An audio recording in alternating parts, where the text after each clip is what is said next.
कि उनके जहन में चीजें नहीं होगी और उतर गई होगी। एक दो सिनेमा देखिए, होता क्या है ना कि कुछ सेंटर ऐसे होते हैं ना कि एक दो हफ्ते में वहां से उतर जाती है सिनेमा, तो वो छोटे छोटे सेंटरों को काउंट करके बोल दिए होंगे कि बड़ी अगर हो सकता है जो उनके जहन में उससे बेहतर कोई सिनेमा चली हो तो उनको भी बता देना चाहिए।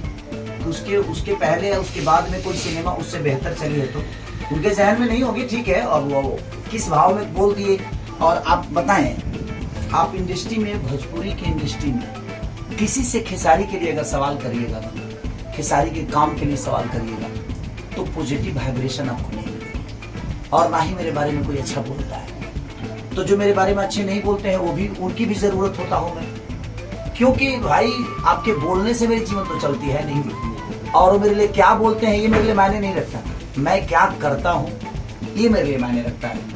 लोगों का काम है बोलना, जो मेरे अपने हैं वो भी, उनके लिए भी सक्रिय नहीं हुआ, शायद उनको लगता होगा, लेकिन मैं जनता के लिए सक्रिय हूँ। और जनता, मुझे पता है कि जनता कितना प्यार देती है, कितना प्यार नहीं देती है।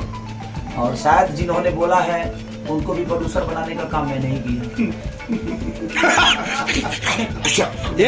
मुझे लगता है कि उनको भी ये याद रखना चाहिए। और उसका पैसा रिलीज के 6 महीने बाद मैं लिया था। अब इतना कॉपरेशन करने के बाद, इतना कॉपरेट करने के बाद भी अगर उनको लगता है कि मेरी सिनेमा नहीं चलती है तो भगवान करे आप मेरे साथ कभी सिनेमा ही मत करिए। जब मैं चलता ही नहीं हूँ तो आप क्यों आइएगा? अपना पैसा बर्बाद आप मत करिए।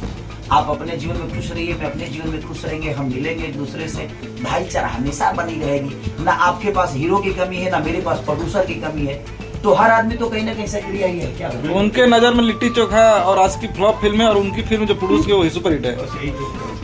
अरे ठीक है, अच्छा उनकी फिल्म जो रिलीज हुई है उसमें भी